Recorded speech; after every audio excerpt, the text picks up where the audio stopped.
Thank you, everybody. Our lecture today is being broadcast through our Teams webinar, as well as being heard in person by colleagues here in the room in Wollaston. It's my great pleasure to welcome you to this Commonwealth lecture. And that's very much because it's the first time that we've held for quite a long time, the first lecture. It was a distinguishing feature of Scott Barder at one time. Started in 1973 when he was but a lad and continued until about 1997. And it always offered a thoughtful reflection, a platform on the theme of common ownership, or more broadly, questions about the purpose and principle of industry worldwide. George Goyder was amongst the very first lecturers who presented the Commonwealth lecture.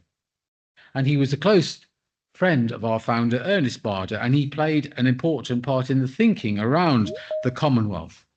And as we mark 75 years of that extraordinary gift, it feels especially fitting and right that that connection is continued through our guest today. It's a real privilege to introduce today's speaker, Mark Goyder, on his lecture on the theme, Balancing Entrepreneurship and Stewardship, Lessons from Long-Lived Companies. It feels an especially timely conversation. We're living through a period of profound change in societies across the world. Technological acceleration, geopolitical uncertainty in a big way, environmental pressures, existential threats to the future of the planet, and the shifting expectations on business and renewed questions about what companies are for and whom they ultimately serve. And it's against that backdrop that our lecture today invites us to consider a deceptively, I think, simple question. How do organizations endure? How do they keep going? Not just financially, but in purpose and relevance and contribution to society that they should serve. It's a question which Scott Barder has grappled with for many decades. And our Commonwealth was founded on the belief that business can be both commercially successful and deeply grounded in values, and that ownership shapes behavior, and that companies bear responsibility not only to their shareholders or their employees, but to society and to future generations. And yet traditions like those remain meaningful only if they continue to evolve and be relevant for the times in which they're being operated. And one of the many strengths of today's lecture is that it doesn't present stewardship as for preservation in its own sake, nor entrepreneurship as growth at any cost.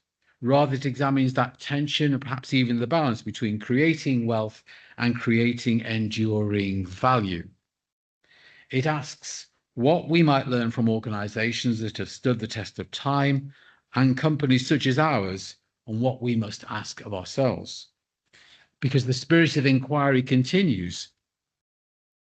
But the purpose of the Commonwealth lecture is not merely to celebrate what we've already achieved, it is to challenge us, to provoke reflection, and to help us think more ambitiously and more responsibly about what comes next. And we're fortunate today to be joined by a speaker who brings a very long perspective on business and governance and responsible wealth creation, and who spent years exploring how organizations can be both successful and useful to society. Mark Goyder is the founder of Tomorrow's Company, and that's an organization that exists to inspire and enable business to be the force of good in society. And I encourage you to Google Tomorrow's Company and see what you find. Earlier in Mark's career, he held management and leadership roles in manufacturing. He's also been a speaker, a broadcaster, a columnist for The Times, and is the author of 3 books, and most recently is the co-author of Entrusted Stewardship for Responsible Wealth Creation. Following the lecture, there'll be time for a question and answer, which we can all participate in, both here in the room and online using the chat facility.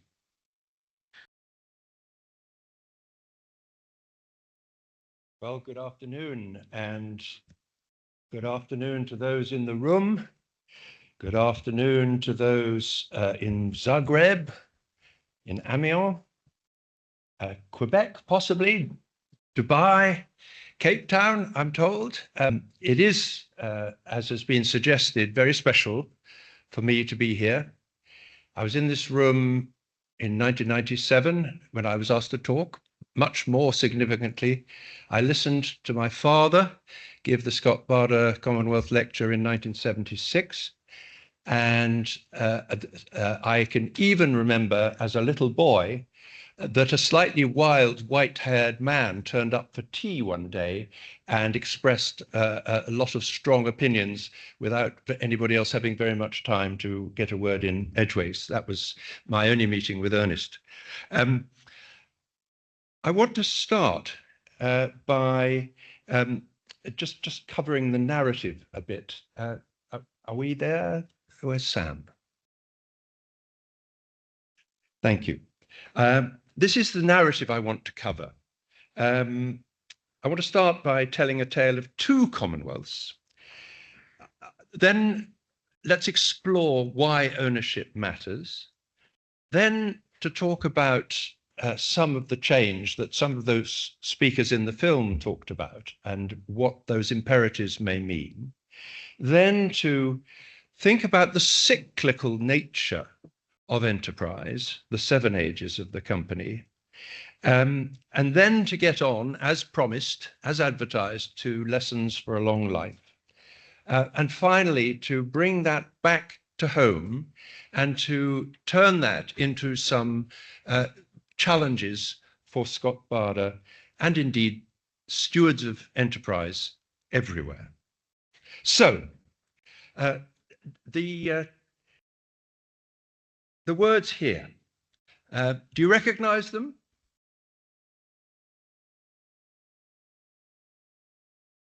Close to home? We'll come back. We'll come back to that. Let's listen to the. Let's go on to the next ones.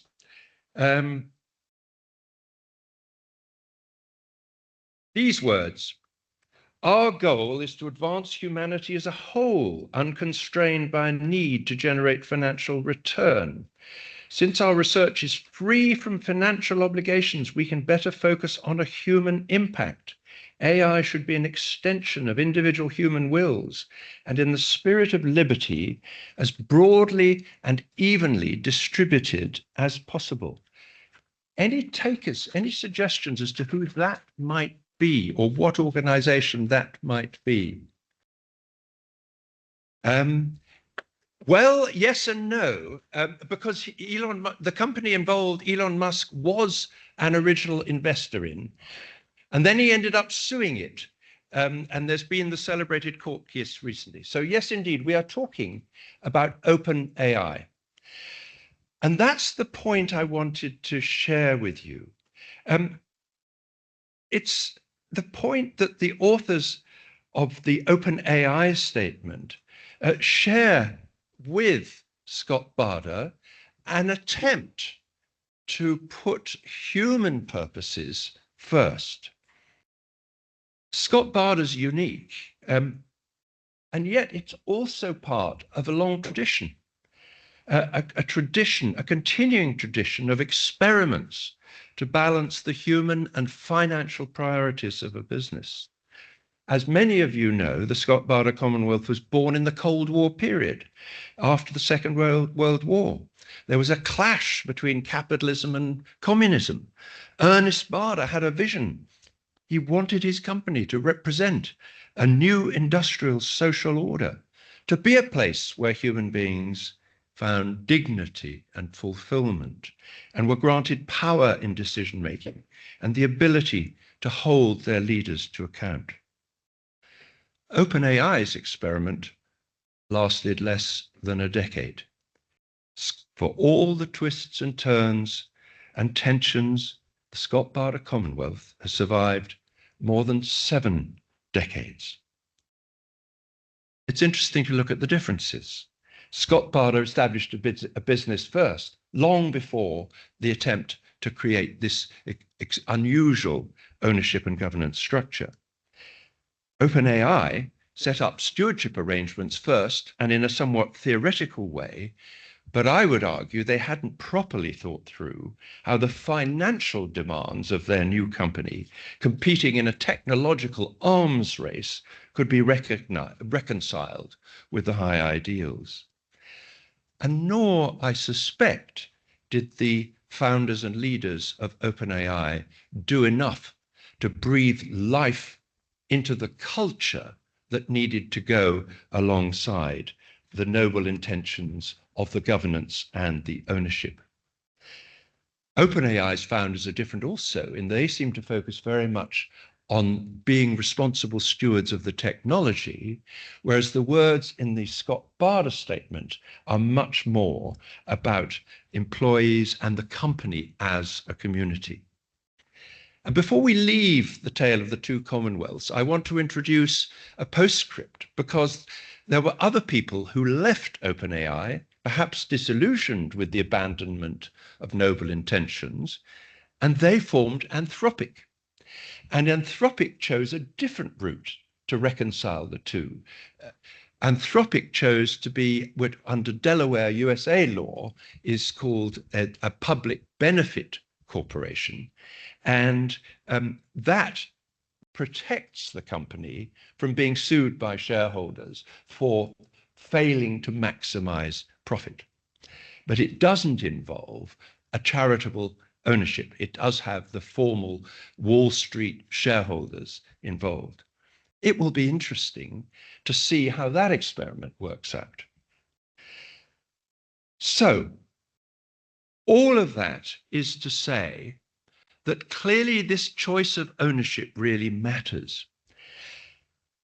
And when I was reflecting on Scott Barder's form of ownership, I asked myself the question, well, let's think about places where ownership has gone wrong. That may tell us a thing or two. Take, for example, the privatization of water and electricity utilities. In the early days of Tomorrow's Company, I worked with some of those water and electricity utilities. The people involved were well-intentioned public servants at the time. These are people who wanted to preserve the public sector type ethos, the public service ethos of a utility. And yet, over time, the stewardship of those companies was degraded. Pressure increased for immediate shareholder returns. Regulation didn't help. The water regulator seemed more concerned with keeping prices down for today's consumers than securing the health of tomorrow's rivers. And to this day, it amazes me that the water regulator's terms of reference nowhere mention future generations. Surely the well-being of future generations is where the first priority of every regulator belongs. And we know what happened. It's been in the news again this week that companies like Thames Water were allowed to take on more debt than they could hope to repay, while dishing out dividends to shareholders and neglecting renewal of the infrastructure. So ownership matters. Look at what happened to brewing and pubs over the last 40 years. Breweries and pubs, I'm talking in the UK, by the way, with apologies for the UK focus to some of our international audience. Breweries and pubs in the UK used to be joined together at the hip. The competition authorities broke that relationships. Large estates were acquired by highly leveraged property-led pub companies. The logic shifted from brewing and hospitality towards financial extraction, making money, and managing the assets. Publicans, communities, and eventually the over-indebted pub companies themselves suffered the consequences. Mark Dodds, who was hoping to be here, but he's listening online, who started the People's Pub Partnership, lived through this period.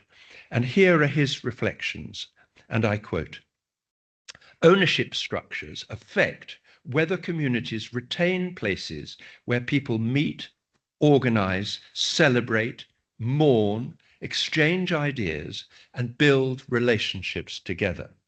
Poor stewardship has not simply damaged a business sector. It has permanently harmed a significant proportion of our shared civic infrastructure, the commonwealth that resides largely unrecognised in the public house. Because in the public house, he goes on, staff are trusted, customers feel a sense of ownership, suppliers, neighbours, local groups, and the wider community all have a stake in the pub's success, and the understanding of this is implicit, not formal. The relationships exist, but the governance is not formalised. So, ownership matters. Consider the current children's home gold rush in the UK. According to the Financial Times, 84% of places for vulnerable children in the UK are in the hands of private providers, compared with just 5% in France. With fewer foster parents coming forward, in the UK, private equity has moved in, and privately owned care homes are charging the state an average of £384,000 a year per child. The president of the Association of Directors of Children's Services has criticised this profiteering, and in 2022, the Competition and Markets Authority said that the providers were making materially higher profits and charging materially higher prices than would be expected. There's even evidence from hospitals, US hospitals taken over by private equity have worse outcomes, according to an academic study. The wrong ownership can and does cause irreparable damage to our way of life. These cautionary tales remind us of the positives in Scott Barder's choice of ownership. Yes, common ownership enhances the dignity of the people who work in the business, as that opening statement said. But it also frees the business to be a force for good in society in all kinds of other ways. And I note from the AGM how generous Scott Barder is to charity. So what are the lessons that the Scott Barder Commonwealth might learn from businesses, many of them still owned by the same family, that have survived for centuries? Now, before we go there, I hear an objection from you. You're going to tell me, but look at what's coming over the horizon. Look at the tsunami that is approaching us in terms of what some people call the polycrisis, the collapse in biodiversity, the warming of the planet, the growing inequality, the migration in huge forms, which we haven't even begun to see yet, which will be caused by some of those factors. The social media companies with their addictive algorithms and their ruthless capture of the attention and emotions of our young. Yes, I accept the past is no guide to the future. And yet, we need companies to be at the heart of solving these problems. We need companies who can turn opportunities, threats into opportunities, and help reshape the way our market system works. There's a great paper from the Cambridge Institute for Sustainability Leadership by Lindsay Hooper and Paul Gilding. And as they've argued, we don't have enough time to rebuild institutions and economic systems before the global economic ecosystem spirals into chaos. We need proactive business support for a redesign of markets. The imperative for action on environmental issues is not one of morality or consumer sentiment, but the laws of nature. Climate change and biodiversity loss are not abstract threats, but real and measurable factors that will undermine business as usual. Rather than asking, how much sustainability can we afford, companies must ask, how do we accelerate, navigate, and benefit from the transition? Will Scott Barder be one of those pioneering companies? The answer will lie in the way it manages to balance entrepreneurship and stewardship. Because good stewardship is needed to protect companies from the greed and the short-termism, entrepreneurial companies are essential to long-term survival and usefulness. So we come to thinking about the 7 ages of the company. If we want to understand wealth creation, we have to put time at the heart of our thinking. I find it immensely frustrating, and we're in a period in the UK where there's going to be a lot of debate about how we get economic growth and which policy for business is the best. And I find some of those debates so superficial. Yes, politician A says, we want to lower taxes. We're pro-business. Oh, yes, you want more regulation? You're anti-business, says another. So superficial. We rarely hear a coherent, systemic vision which describes how, over time, a healthy business sector could thrive within a healthy society, serving its major needs, while also making possible the economic growth that any country needs. You see, usually we hear a static view of an industry or a company, not a dynamic one. People talk about the current state of the pharmaceutical industry and argue about how particular industries should be taxed or regulated today.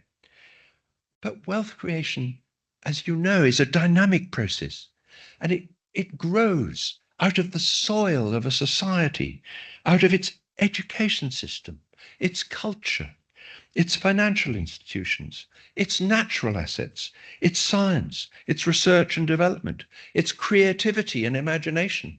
So actually, when we look at the charitable donations of the Scott Barter Commonwealth, it's not only giving money away, doing good, it's actually adding value to the very soil from which wealth creation grows in different parts of the world.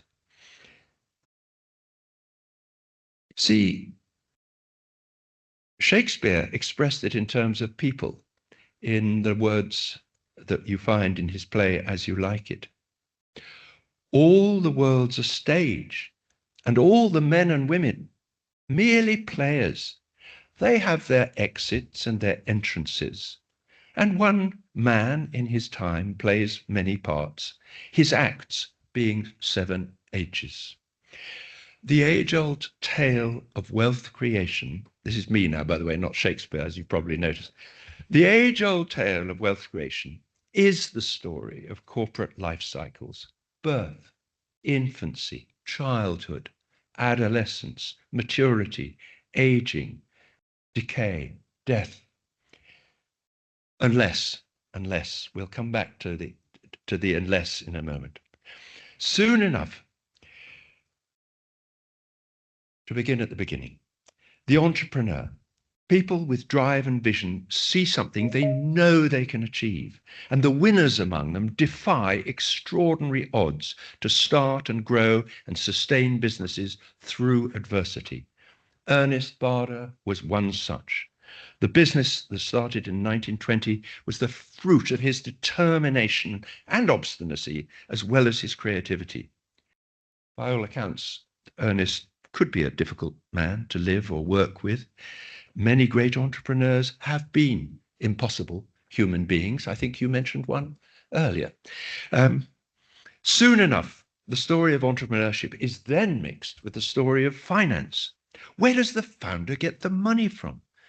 The banks? Risk capital? The successful business will grow beyond the scale and scope of a founder. What does the founder do? Sell out to a big company? Merge with others? Seek backing from a rich friend? Or go for private equity funding? Or go public? Time passes. The founder gets old. It's time to hand on the reins. Most founders want to protect what they've built so that it stays true to their values.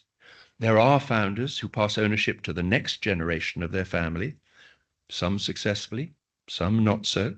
Some, like Julian Richer, decide that business is best placed to endure through sharing the ownership with employees. This is generous and courageous, but has its own risks. Are people going to feel entitled? What have they done to earn this? You don't build a great business on the basis of grateful employees. There's the risk that paternalism becomes a basis, doesn't become a basis for a dynamic, restless entrepreneurial business. In some employee-owned businesses, people have told me who've been initiated employee-owned businesses, decision-making has been too slow. In generation after generation of a great business, there's a flow of ideas, of innovation, of fresh skills and thinking, which powers the business forward. You need that hunger, ambition, or some driving emotion that is a source of creative energy. And you know, I said that it didn't necessarily end in death. Sometimes these long-lived companies find a way, somehow they find a way of defying death and decay by renewing themselves. Charles Handy, who was a great influence on me and a great friend, describes this renewal in his book On the Second Curve. A company that lasts will have discovered the right balance between entrepreneurship and stewardship, between respectful preservation and restless disruption. So we're getting to the lessons for a long life. But just before we go there, allow me a little aside. It is Employee Ownership Day today, and it's great to celebrate this form of ownership. Let's, though, acknowledge that there's no one model for good stewardship. There are many forms of ownership and governance which allow the business to endure beyond the era of the founder. It is a pity if lobbying about this becomes dominated by trade associations and partisan advocates who only want to talk about their form of ownership, co-ops, family business, mutuals. Somebody I worked with once called this asset class hatred. We need to hear a combined voice that speaks for the principles of stewardship applied across many different forms of ownership, and I even include in that listed companies. And interestingly, I'm finding there is now a growing discussion of steward ownership. It's being championed by the Purpose Foundation, originally set up in Germany. In Silicon Valley, there's a guy called Eric Ries who has just written a fascinating book, previously known as a sort of Silicon Valley guru for startups. And the book he's written is called Incorruptible. And he talks about why good companies go bad and great companies stay great. And wait for it, he concludes that ownership and the right forms of ownership really matter. In India, the experience of Indian companies has prompted a guy called Uni Krishnan to set up the Living Machine Institute, which has done research on what he calls the bleeding insolvency that happens in too many companies who are transactional companies and fail to regenerate their inner strengths. So there's something in the ether about the importance of ownership. And it raises the question, so is it possible in a listed company to combine a commitment to a purpose beyond profit with being a listed company? I was talking recently to a supply chain director who deals a lot with Apple. And I took the opportunity of asking the question, well, what's Apple like to deal with? And she said to me, Apple in the time of Steve Jobs was a company they really enjoyed dealing with. There was an energy and a humanity and a respect for the companies that Apple was dealing with.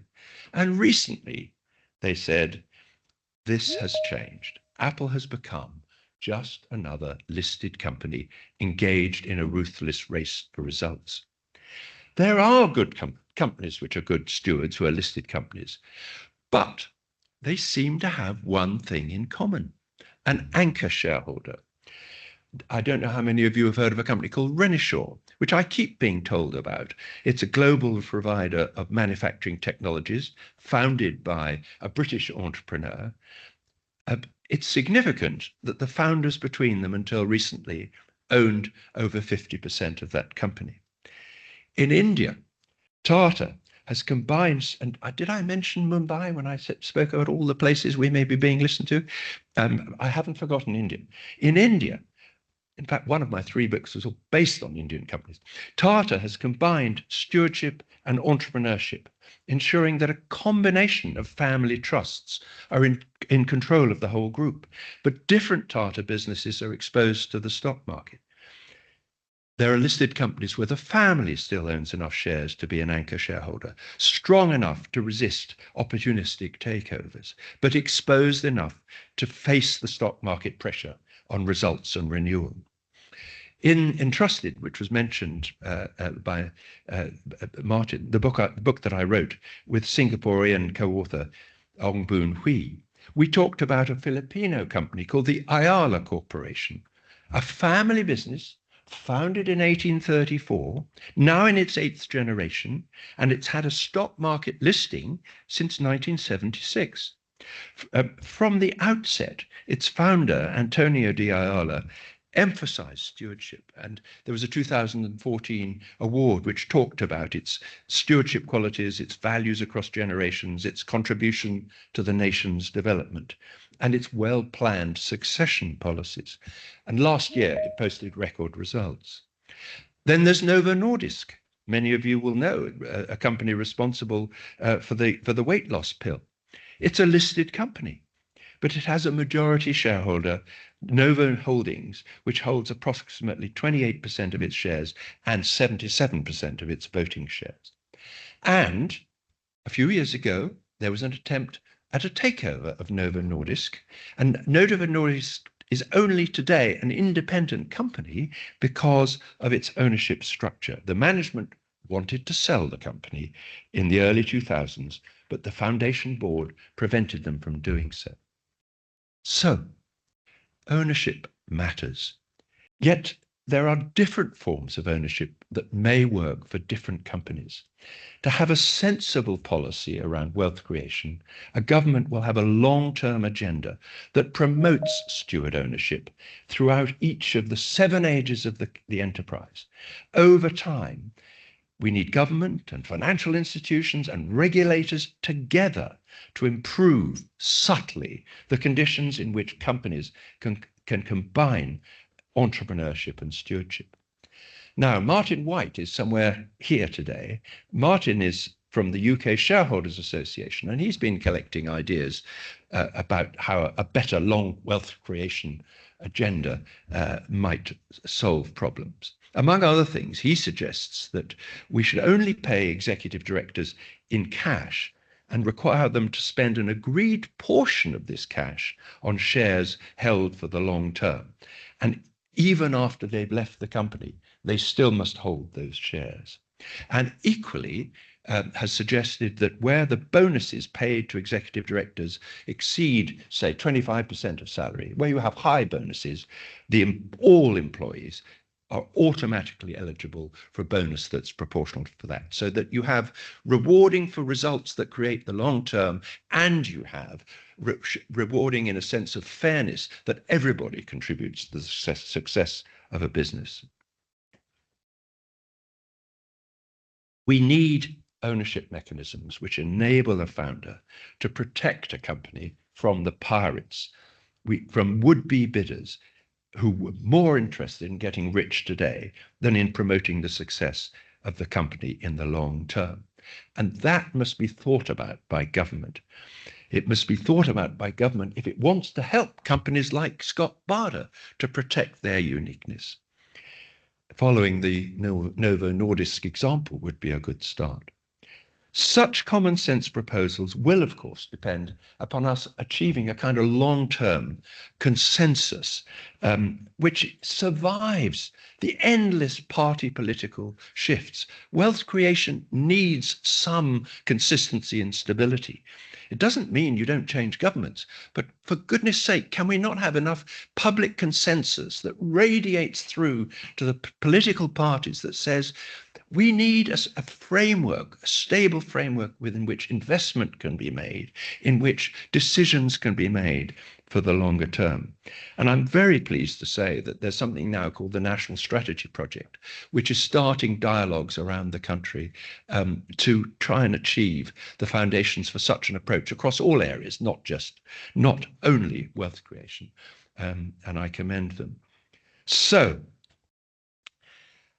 we're coming to the question, but how do we get well-stewarded companies to retain their entrepreneurship? Because we know that mature companies without stewardship become corrupted. On the other hand, mature companies without entrepreneurship can't renew themselves. They miss that second curve. So how do people guard against the conflicting risks? How do they achieve the right balance? Now, over the years, Tomorrow's Company spent quite a lot of time studying family businesses. And there's much to learn from the practices of the most enduring family businesses. Many have a family council, which is charged with ensuring that the whole family are aligned in their stance as owners. The discipline of the board mandate is something else we have commended. This is the process whereby the board of a business clarifies the task it has been set by the owners, and both the owners and the board clearly define their boundaries and their respective responsibilities. Something else, many family businesses insist that before the next generation can work in the business, they've gone out and proved themselves somewhere else. Example I came across recently, Richard Walker. It's not exactly a family business, but Richard Walker, who's the executive chairman, is the son of the founder, Sir Malcolm Walker. And by the time he joined the company, he'd created a business in Poland, which is a successful business, and he'd come back. And before he joined the company, he went and worked on the shop floor. Is there an equivalent within an employee-owned business for achieving this kind of outside experience? Maybe regular secondments, job swaps across different locations in the business. There's another renewal lesson which takes us back to the Philippines and to Ayala. In the year 2000, we're told that the Ayala Group was very much dealing at the top end of the market, and the current president of Ayala's chief executive puts it like this. He asked, how do we grow and how are we to be relevant to our society if we don't start to address the needs of the greater mass of customers in the Philippines? So they moved the company into infrastructure, water distribution, and the like. They created a philosophy of inclusiveness, he said, that fundamentally changed our business model, changed the trust that was developed with that customer base, and really built a lot of goodwill with the communities we were serving. Now, that's not the kind of water industry example that I'm used to in the UK, but I wonder if, even given the different scale and geography of Ayala, there isn't a lesson somewhere in there for Scott Barder. So what are the qualities of companies which have lasted? Over the last 30 years, I've read many studies about long-lived companies. And as I've said already, I recognize that the past is not a guide to the future. One of the most powerful studies that I know comes from Japan. There are 20,000 companies in Japan which are over 100 years old. 600 have been successfully operating for more than 300 years. 30 have been operating for over 500. 5 have been operating for over 1,000.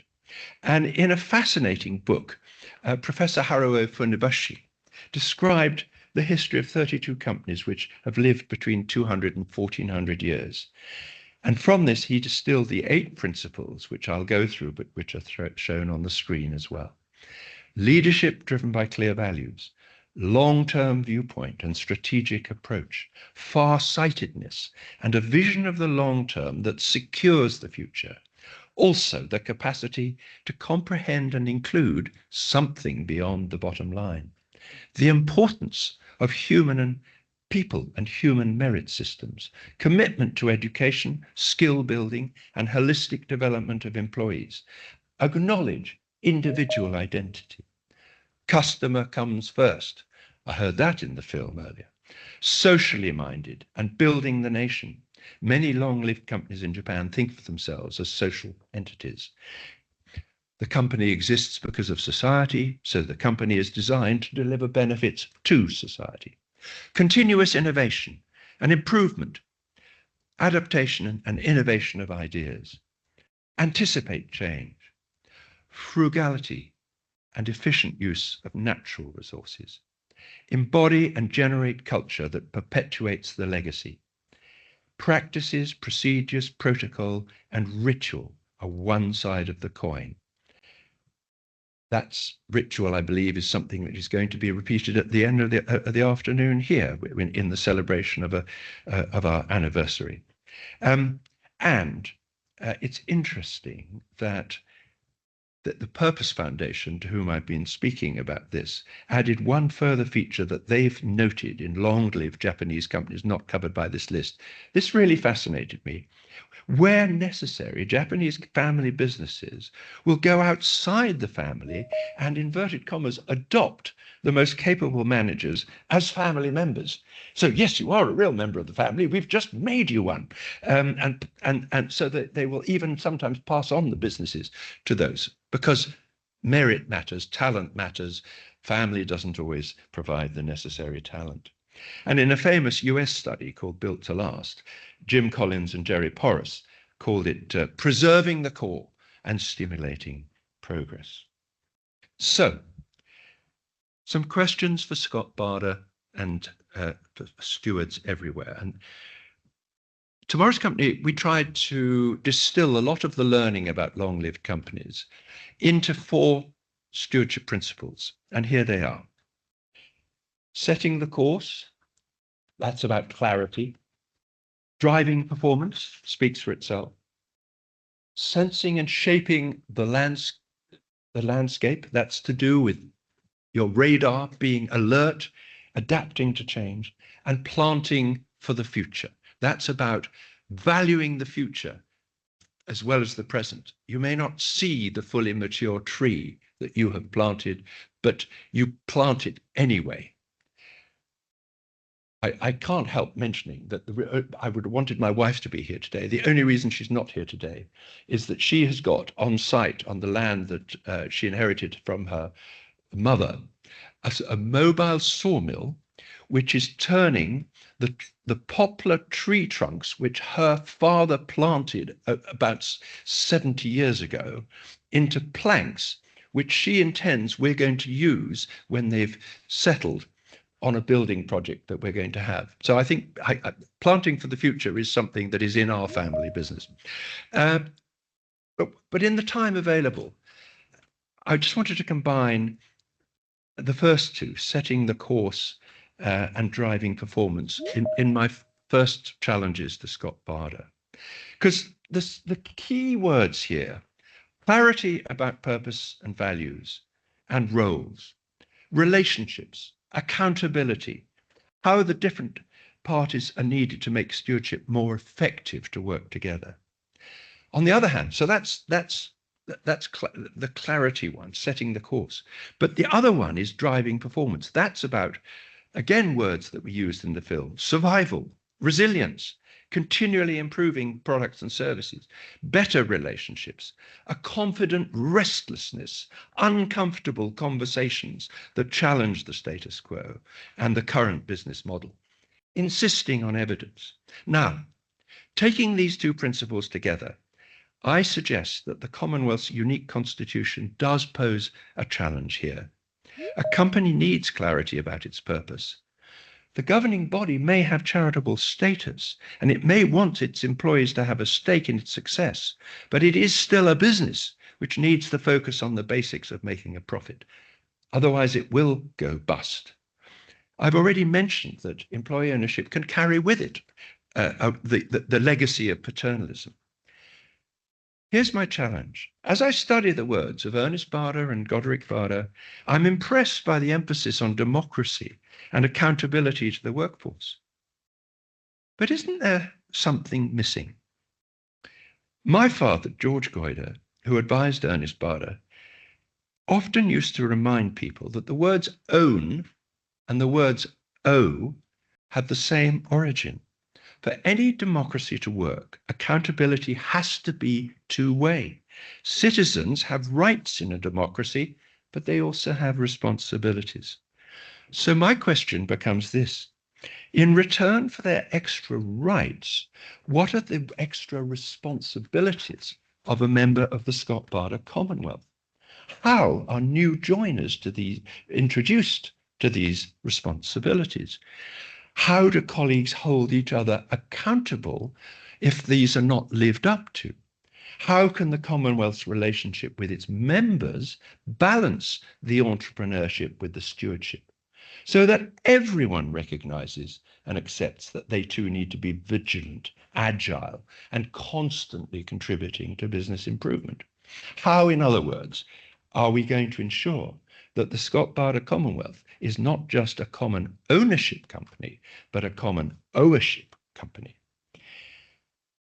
And this gets us into questions about how we explain the realities of a business, which was you were doing, of course, at the AGM, how the uncomfortable conversations happen, how the views of the board and the various governance mechanisms are communicated with each other, how there's dialogue, and how the induction works. Now let's think about the other two principles: being part of the landscape and planting for the future. Again, just combining them in the interest of time. Look, part of the landscape, looking outwards, aware early of new threats, paying attention to more than the narrow interests of any one group of stakeholders, believing that the more you put into an organization, the more you get out. Planting for the future, not just about poplars. This is about recognizing that short-term and long-term success are both important, investing enough, caring about the pipeline of future talent, future products, the well-being of future generations. So if I pull those two together, I'd ask you all to focus on future generations in two ways. The first is about innovation in what the company does. I talked earlier about the imperatives ahead, about climate change and biodiversity collapse. This is a science-based company. How might its scientific know-how be best harnessed to provide imaginative solutions to these problems? Remember Ayala changing direction because it recognized the way the wind was blowing. Remember the Cambridge study I talked about, the Cambridge paper, asking a business, how do we accelerate, navigate, and benefit from the transition that is inevitably upon us? As a lifelong supporter of Arsenal Football Club, pause for booing, I was fascinated to read only last weekend about the company created by a former Arsenal player, Mattia Flamini, who has set up GF Chemicals, offering plant-based alternatives to oil-based consumer products. I know nothing about your markets, but I'm just prompted by this venture to ask whether there is more Scott-Barter could do to accelerate, navigate, and benefit from the transition that its industry desperately needs to, if we're to make it for the sake of the generations that will come.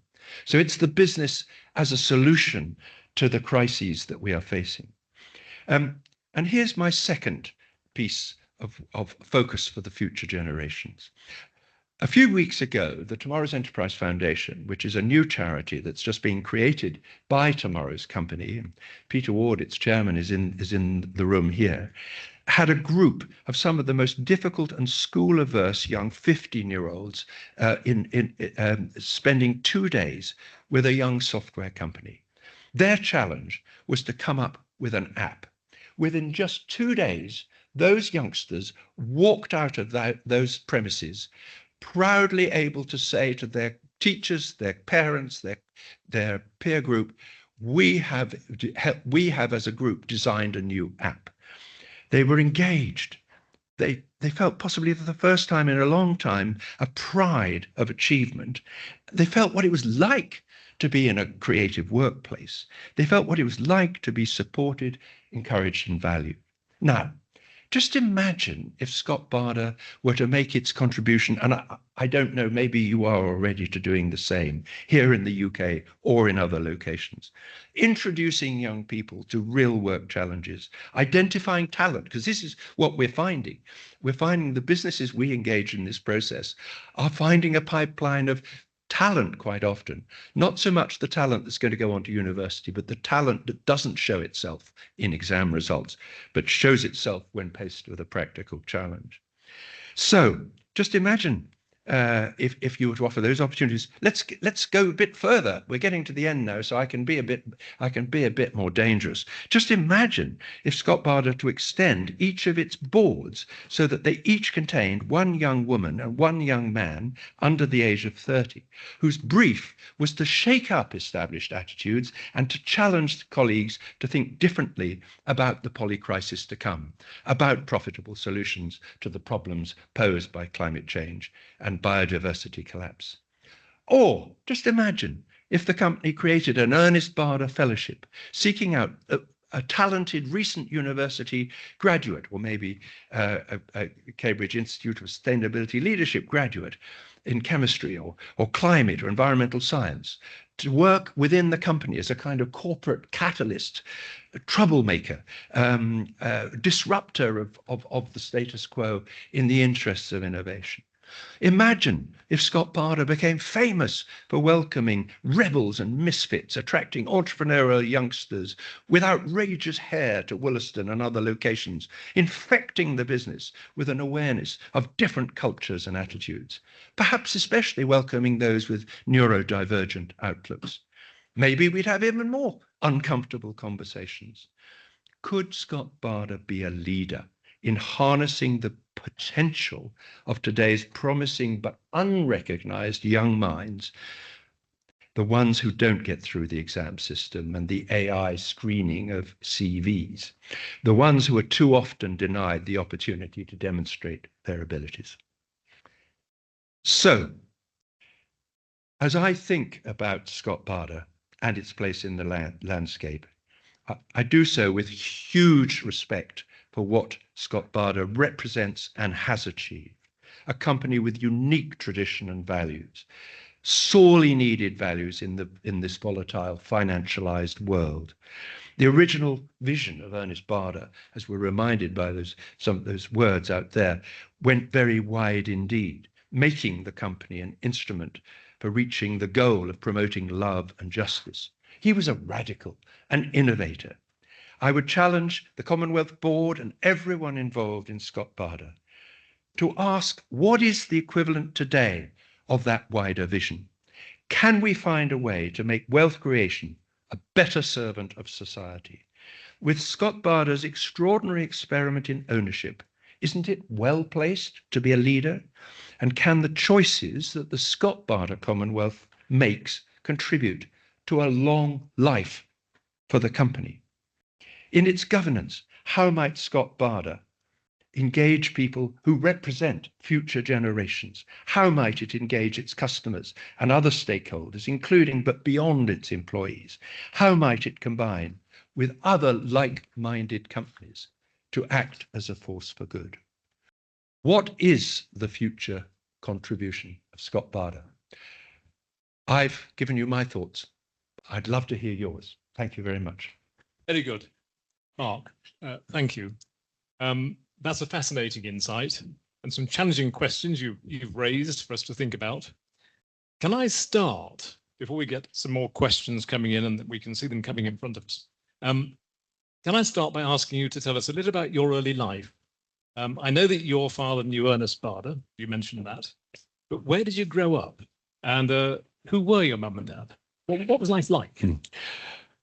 Well, my grandchildren occasionally tell me that I haven't grown up, but I grew up as the youngest of 8 children in a very happy household in Oxfordshire, where my parents brought us up.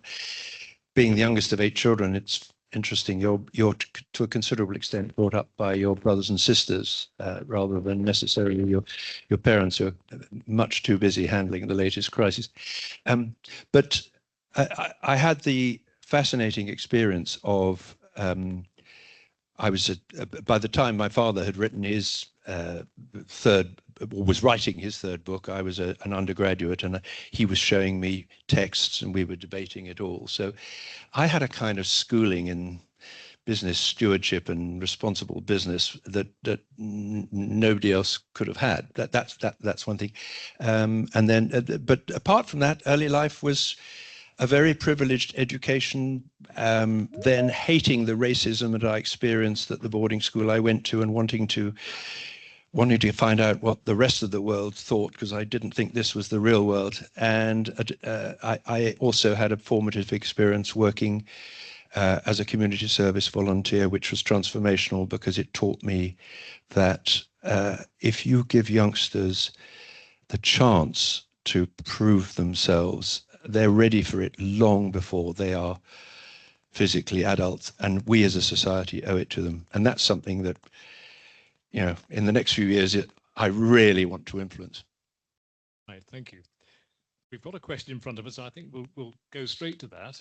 It says, I am struck by the fact that so many long-lived companies have the family name in their name, tying the reputation of the business with the reputation of the owners. You mentioned a few, not only Scott Barder, but Tata, Ayala, and the older Japanese companies, all maintaining care for the family name. This connectivity is being lost. One of the biggest factors in this must be private equity selling businesses on as if they are commodities. What's your view on that? Well, I think the point is that the world is divided into people who see businesses as commodities and people who see businesses as human or social organizations. And the point about a family business is associating a company with a family name is it's instant. You identify with the person. It's not the only way of avoiding the impersonal, the depersonalized horror of treating companies merely as assets often with daily changes in their prices. I think that if you're not a family business, what you have to work harder at is the other things. I talked about OpenAI not breathing life into their culture, and I think that we're all the creature of. You started by asking me what my early life was like. We're all the product of our parents and our early life. Family businesses understand that, but by their nature, they communicate that, and they generate that sense of a business as something more. So for the non-family business, there is the question of, rather like the Japanese studies were saying, you have to work hard to say this culture means something, it's tangible, you have these rituals, you have these, and actually, one of the most important things about them is sacrifice. And I was very struck when I was writing my second book that Toyota and Tata are both examples where in their history, there were moments after the Second World War, the then Toyota, who was boss of Toyota, felt he had to resign because the company was in such deep trouble. It wasn't his fault, but he just felt this company is only going to have its renewal if I go. And equally, one of the early Tatas had, I think it was Tata Steel, was in trouble. It had gone public and it was in huge trouble. And Sir Dorab Tata insisted on basically selling everything, including his wife's jewelry, in order to not let down the public shareholders of that company. And I was interested to hear today that there was sacrifice in this company in the sense that when your Dubai operation was shut down, financial sacrifices were made to make sure people were okay. Those are the kind of physical, tangible things, I believe, that are the answer to the question. Thank you. That leads me to one, if you like, last question from me, which is, of all the long-lived companies that you've studied, which idea most changed your own thinking about business and how it should be stewarded?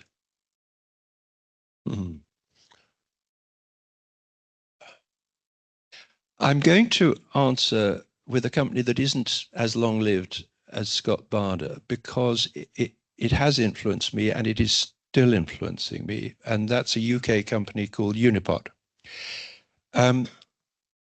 Unipart was part of the nationalised British Leyland and was it got a young chief executive called John Neal who energised it in all kinds of ways.